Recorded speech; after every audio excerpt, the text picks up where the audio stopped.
up, Exotics fam? Welcome back to the channel. My name is Jeff. My name is Maddox. that was, oh god. Oh, did I throw you off? You're a lot. My bad. And today I'm sorry, I'm just excited because today we have something extremely exciting, and it's not a new animal, it's not anything we've ever done on this channel before.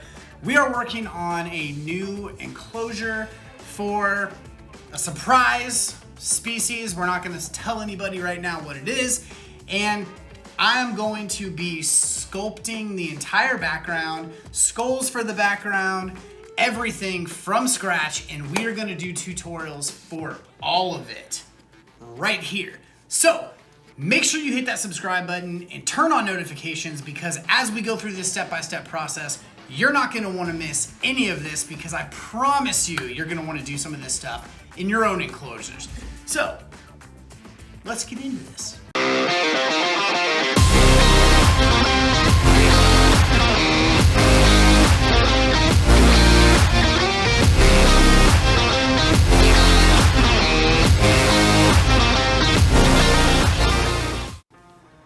Okay, so today we are going to be sculpting a skull that you can use in your enclosures as part of your background, or if you want, you can actually make it into a full skull that will go into like the middle of your background.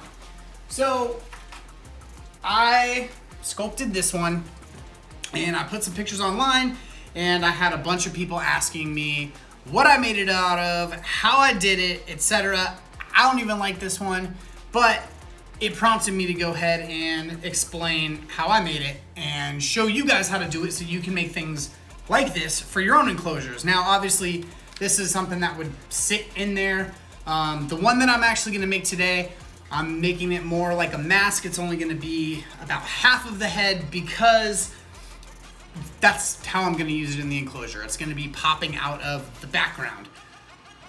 So let's go ahead. I'm gonna start off with just talking about the different materials I'm using and explaining what I'm gonna do with each one. Okay, so the material that we're gonna be using today is the Loctite expanding foam. A lot of Reptile DIYers like to use great stuff for their backgrounds and stuff like that, and it's awesome for that. I have this can because I'm gonna use it for that. But the formula is different in these two, and if you try to do what we're doing today with the great stuff, you're gonna be sad. It's not gonna work the same. The formula is different. This foam is a lot denser, and it allows you, as it's drying, to really compress it down into the shape that you want, more so than the great stuff does. But it's a lot messier and more difficult to sand and carve. So I don't know, for this particular application, you really need to get the Loctite foam. It is a little bit more expensive, a couple bucks more a can, but one can does go a long way, and you should be able to do everything that we're gonna do today with not even a full can. All right, so I've got a foam wig display head, I guess you could call it. I have wrapped it in saran wrap because I want to be able to reuse this. I'm also only going to be foaming to about here, so I want to be able to pull it off and kind of mold it in my hands. If you do not wrap it in saran wrap, the foam is just going to stick to it, and you're gonna be out of luck. The one that I just showed you earlier, I actually did it on a similar type of head, and I covered the whole thing, and now it's useless. But this way, you can actually reuse this, and you'll want to, because you could probably do what we're gonna do tonight 10 times, and it's gonna look a little bit different every single time, which is kind of the beauty of this, but it's also kind of one of those things like, some people might not like it because you're not gonna be able to make exactly the same thing. You can make exactly what I'm making tonight, and yours is gonna look different, and I think that's kind of what's cool about it. Okay, so the first thing we're gonna do now that it's saran wrap, as you can see, I suck at saran wrapping stuff. This is not like super tight, it's not perfect, it's not whatever, it doesn't matter. I'm gonna be compressing this foam down, and all I'm trying to do here is prevent the foam from sticking to the head. So first thing you wanna do is you want to mist this with some water. And the reason being is because the foam will kind of stick to it, but it will form a skin so that you'll be able to pull it off and really mold it in your hands. Then you're gonna take your foam, just make sure you shake it up real good. I'm probably gonna have to switch cans in between this, but we'll cut the camera off for that so you don't have to watch all that garbage. But shake the foam up real good, get it ready to go, and then you're just gonna start foaming. So this stuff is really weird at first, and it takes a little getting used to. You do have to hold the can upside down or it's not gonna work. Don't be afraid to get it too thick or get it too messy or anything. Now that it started coming out a little smoother, I'm able to get it where I want. But I'm gonna go around to one eye socket. I'm gonna fill in the other eye socket, and I will explain why in a second. Also, just a quick tip. I know it looks delicious. Do not eat it. It is not edible. This is not good. Not good for you. And I'm going to actually go over the top lip. I do not want the bottom lip covered. You will see why. And that's basically all you're trying to do in the beginning. I know, it looks terrible. It looks ridiculous, and it's like, why? You know, what am I doing with this? Why is this doing this? But I promise it will all make sense. It looks, the first time I made one of these, Maddox looked at it and he was like, that is the dumbest thing I've ever seen. And then as I started actually molding it and it all started kind of coming together, he started understanding what I was doing. And then he was like, wow, this is probably the coolest stuff like ever invented. So if you want to draw, you can take a Sharpie marker or whatever and draw a basic shape on there. And the reason I'm mixing this with water is for the same thing. It's gonna cause it to form a skin on it. So Alexa, set a timer for 5 minutes. Okay, so now we have had this sitting for a few minutes, and you can see I can touch it and I can play with it. It is still very marshmallowy, puffy. You can see that there's a skin on there, but if you break this skin, all of the sticky goo on the inside is going to come pouring out. So you do want to be careful with this, but I'm just basically going to take this now and gently start to compress this down and mold this into a general skull shape. I'm going to work on the eyes as it gets a little bit harder because, like I said, for me to jab my fingers into these eye sockets right now, I'm probably gonna break the skin. You can see it kind of starting to stick to my hands when I break the skin a little bit there.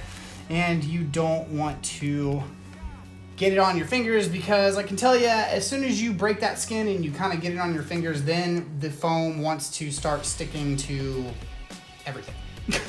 You will end up having foam stuck to you everywhere. I didn't get enough water up underneath here, so I'm gonna spray that, let that start forming the skin. So I was gonna time lapse this, and I decided not to because I didn't want you guys to think there was any sort of like weird tricks I was doing or anything like that. This is all real time. From the time you spray this stuff to the time it basically gets too dry for you to really mold and use anymore, you've got about 45 minutes to an hour before it fully cures. The water helps it start to cure faster, but just kind of on this like skin on the outside. So you're just kind of going through. The back doesn't need to be perfect, especially if you're gonna have this popping out of the back of an enclosure because it's gonna be foamed into the back of the enclosure. So don't need to worry about that being perfectly straight. I am trying to puff out this mouth here, and I am now, feel like it's pretty good here. I can actually start kind of working these eyes a little bit and pressing this down. And you don't want them too far apart, but obviously you don't want them like really close together. Start kind of molding a brow around, and you can see now I can really start pushing down on this and just lightly pinching around here. You want these, I want these brows kind of angled because look at that. You want them to look kind of mean, you know what I'm saying? So the nose, you want that good triangle if you're trying to do like a skull. So you do want to kind of pinch around that, start getting that shape in there. And you can see it's still trying to kind of fall apart. It's trying to, I guess, I don't know. It's not sticking yet. It's getting better and better and better, but you just got to keep kind of working it and keep playing with it until you really get the shape that you want. And the more and more that it cures, the easier and easier it's going to be to get it to stick. So I am just trying to get this, I want this nice angled brow here, so I'm pinching it around, and now you can see it is starting to take shape. Okay, so I have been working on this for a few minutes now, and really starting to kind of get this shape that I want into this skull. I've kind of got this nice furrowed brow going here, which is gonna look pretty cool once it's all painted. And don't worry about it looking perfect. Like I said, it's going to look different every time you do it. See, like this, I'm gonna compress this down because every time I push on one side, it's bubbling up somewhere else. So you can squeeze it, you can compress it. It is foam after all. It is very styrofoam feeling. It is compressing, especially when you pinch these real tight edges over here. You are getting a very styrofoam vibe. So you don't want to pinch it too tight here, which I kind of feel like I did, but we'll see what it looks like when it's painted. Worst case scenario, I just make another one, because as you can see, it's not really that difficult to just spray the foam on there and get it going. But cool, so now I'm just gonna kind of let this do its thing, and I'm gonna keep an eye on it and come over and push on it and compress in the eye sockets if I need to, make sure that everything is curing the way that I want, and just kind of manipulating the shape as it goes. So I purposely left the bottom jaw off of here, and we said we would explain why. So now I'm going to show you exactly how I am going to mold and form the bottom jaw. Okay, so now I have redrawn, or not redrawn, but drawn out what is going to be the bottom jaw. I am going for a long, gaping bottom jaw for this build. And yeah, think of, you know, the creatures in The Mummy that had like the big old open jaws, wide open, growling, whatever. That's kind of like the goal I'm going for. So just like I've done with everything else, if you don't want it to stick, you just hit it with some water. I just drew this with some black Sharpie, nothing fancy. Spray some water on there, and then I'm going to take my foam and I'm going to just trace this out.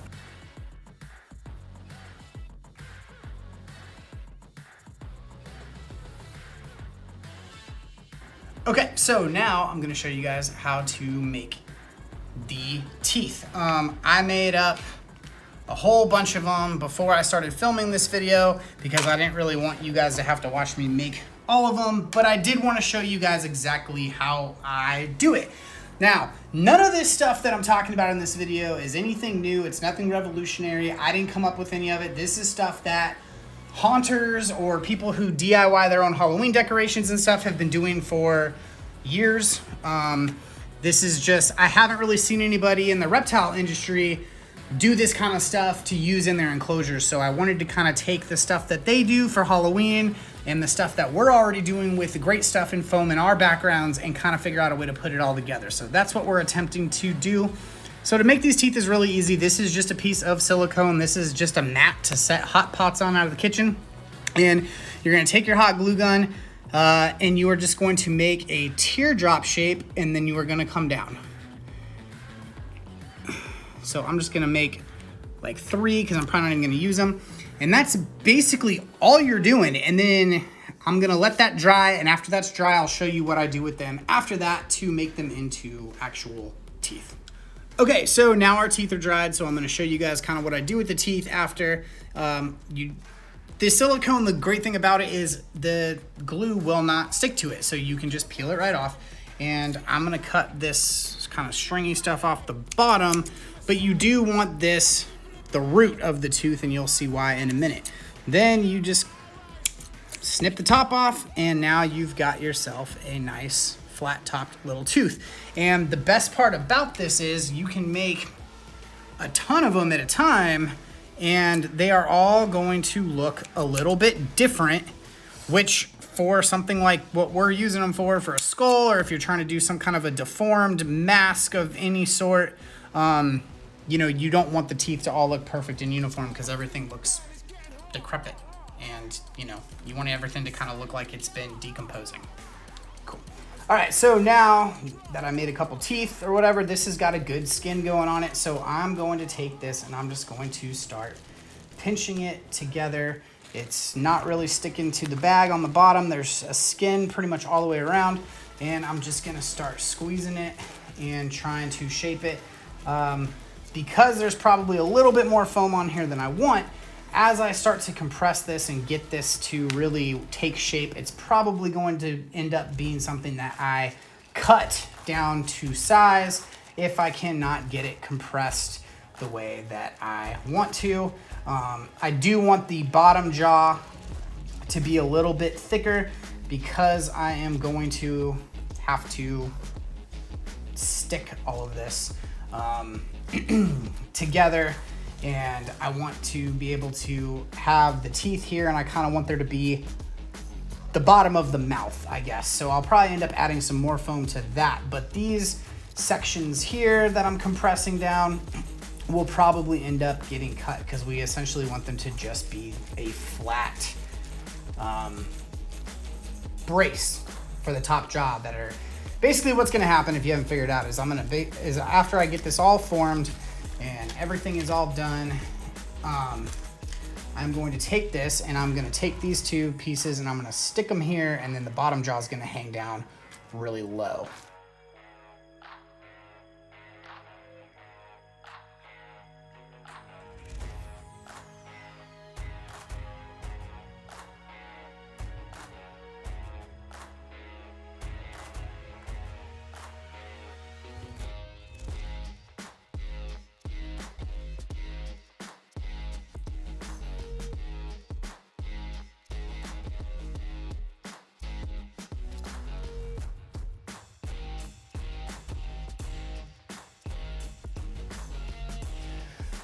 Okay, so this is getting to a point where it is too hard to really play with, but it's cool because it is exactly where I needed it to be, and it is gonna be set to attach it right here and have the jaw hanging down the way that I want it. These are a little bit thicker than I want, so I'm probably gonna trim them just a bit, but ultimately it's the same thing. I've got this really cool texture, kind of cracked look to it. On the bottom jaw and on the sides, which is gonna be freaking awesome when it's all painted and done. I know everything looks so ridiculous and imperfect, and I'm telling you, once you paint it all, it's totally going to change everything. Rather than attaching it with hot glue, I think what I'm actually gonna do is I'm actually gonna stick this here and I'm going to spray foam on it. And that way, as the foam starts to cure, I can mold it right into this. But first things first, I've got to get it stuck into the spot I want it. So I'm gonna take some kebab skewers here and I'm going to stick it right through the jaw. And then I'm going to take this and I'm going to stick this right through the bottom of the mask and right into the styrofoam head, just so it holds it in place while I am able to attach it with some foam. Okay, so I've got the lower jaw attached where I want it, and I know it's big and it's oversized and it's ridiculous, but that's kind of what I was going for with this particular build. So now I'm going to try and just lightly dab a little foam around here. I don't want too much of it, obviously, and it can sometimes come out really fast, but you know, we'll be able to compress it all down. But just make sure you get it on there and get it inside this crack so that it expands and gets all inside of here, and it should stick rather nice. Okay, so while I'm letting that dry, I am going to start attaching the teeth. And you don't want to worry about too much excess glue, because the more glue you kind of have up along the, I guess the root of the tooth, if you will, the more kind of gummy it's gonna look. Once you paint it, that hot glue is gonna give it like a really cool kind of gums vibe. I'm not putting these too close together because I want this thing to look gnarly and gappy and all jacked up in a way. So you can kind of see, whoops, as I hold it up there, you can see he's got these really just kind of gappy looking teeth there. Like Michael Strahan. Wow. Yes, like Michael Strahan and his gappy teeth.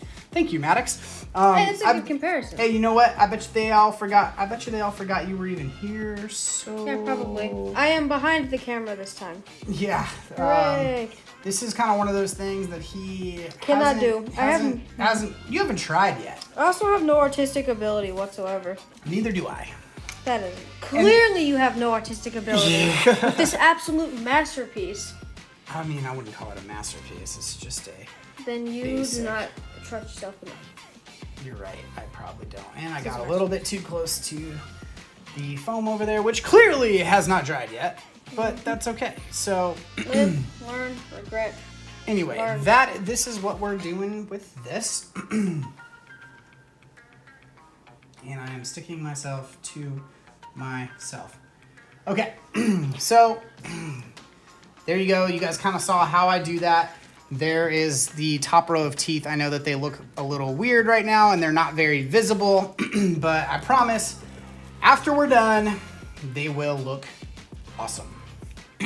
Okay, so I did go with the hot glue gun. I don't know how well you guys can see it, but I did kind of go up along the ridges of the teeth to try to give them some more gums.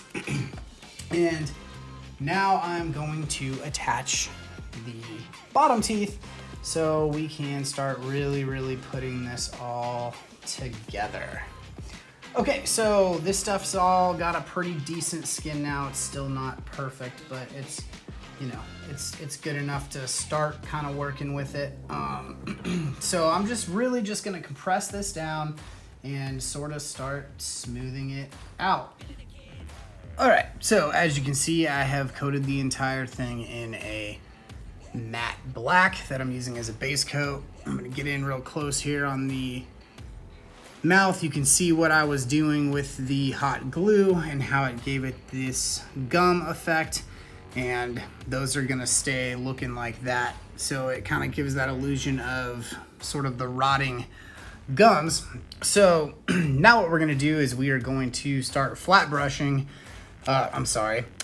brushing this with, I'm gonna start with kind of a gray, and then I'm gonna go and I'm gonna dry brush it with a white, and we're gonna start really getting all of these details fleshed out.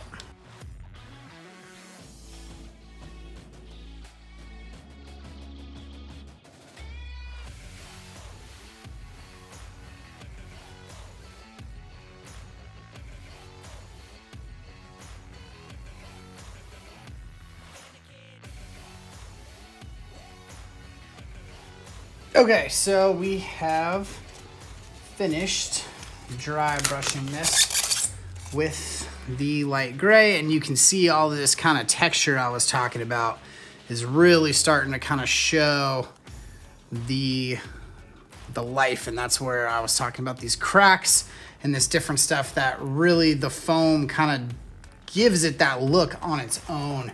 And that's what, you know, that's what we wanted. So I'm gonna move on to start doing some of this white.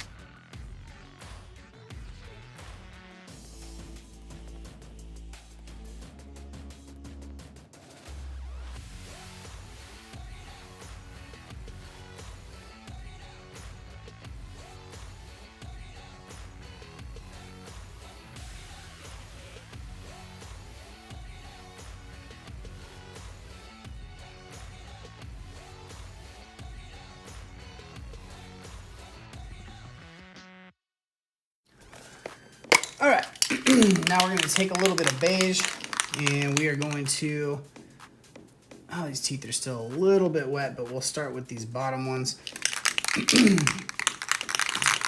And we're going to apply a little bit of that to the teeth. Let me see here. Try to get that camera angle down there a little bit better. And we're trying to give these, I like the translucent look of the hot glue, I'm not gonna lie. But the goal here is to give these teeth kind of this nasty, yellowish looking, you know, brown color, and to kind of make them stand out because they are pretty gnarly looking, because they're all homemade teeth, obviously, so they're not perfect. We didn't want them to be perfect. We just wanted them to be kind of janky looking. So that's what we did. And now I'm just going over this with this is just a tan color, and I'm just using a little sponge brush so I can get this on there pretty good. And then the best part about this is after you get it on here, if it's a little bit thick, because it's on the hot glue, you can take your finger and you can kind of smear some of it away or whatever if you do it fast enough. And that will kind of give it more of a streaky look. But the cool thing is this will blend in with the background of the enclosure a little bit, but the teeth are gonna now kind of pop out from the skull.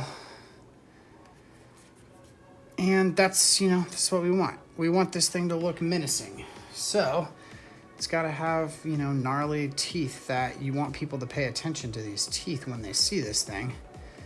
And while this is still a little wet and a little sticky, you can go back to these teeth. You could take a little gray over them if you want. That's just kind of up to you how you want to do it. Personally, I like this little bit of the beige over the black. I think that it gives it a really cool, kind of dirty look, as you can see there. And then with the black kind of deteriorating gums, I think that that's just like a really cool overall look. So there you go. If you're better at painting than I am or want to take more time painting than I did, obviously you're more than welcome to, but that gives you kind of a general idea of just how to do something like this on your own. And like I said, this is going to be laid down flat into the back wall of the enclosure, which is why I left this part of the mouth open, because I want the foam that I use for the back of the enclosure to actually be visible through that, to give a little bit of depth to the mouth itself. But yeah, there you go. I mean, pretty simple. And very affordable. A can of foam was like $6, and then you just, you know, obviously I didn't use full cans of any of this spray paint. I just used a very small amount of all of it. But you can just DIY your own stuff. And then, you know, could you 3D print it? Yeah. Could you buy something? Yeah. But how much cooler is it to just be like, yeah, dude, I made that. I don't know. I think that that's pretty cool. All right, so as I was saying before, this is an arboreal species that is gonna go into this enclosure. So my whole goal with this eye was to have a stick kind of jutting out through it that they could climb on, and that's why we left it wide open. And as you can see, as it's coming through the foam, it's kind of tearing away at it, but that was the goal. And I probably won't use this one. I was just using that to kind of give you an idea. And I may have one coming out of the mouth too, but the whole thing was that you wanted the background of the enclosure to look like it was growing out of the skull. So just wanted to kind of show you guys that. That's why I left one of those eyes completely unfinished, so that I could do something like that. And then that way, after it's all built into the background, it's got something for the surprise species to be able to climb on. All right, thank you guys so much for watching. It is actually getting late here, and Maddox did have to go to bed because he's got school tomorrow. But I wanted to get this all finished up tonight and kind of show you guys how I was doing it. If you want to see more videos like this, drop a comment down below. I can tell you for sure that I am definitely going to continue with this current enclosure build. I still need to do the hands and the rib cage and the torso, and then put it all together into the enclosure in the background. So if you want to see how this is actually going to turn into something that you can use in your reptile enclosure and make it yourself and make it extremely unique, make sure you hit that subscribe button and turn on notifications so you don't miss it whenever we do uploads. The plan is to have it all done, uploaded, and introduce the new species within the next probably 3 weeks or so. It's a pretty big build, so I can only work on it so much, and I'm also trying to film it and do tutorials, so it's gonna take a little bit longer. But appreciate you guys being here, appreciate all of the support. And I will leave links to our merch store and our Discord server if you want to come in there and talk about all things exotic. And yeah, thanks again, and see you guys next time. You guys are awesome.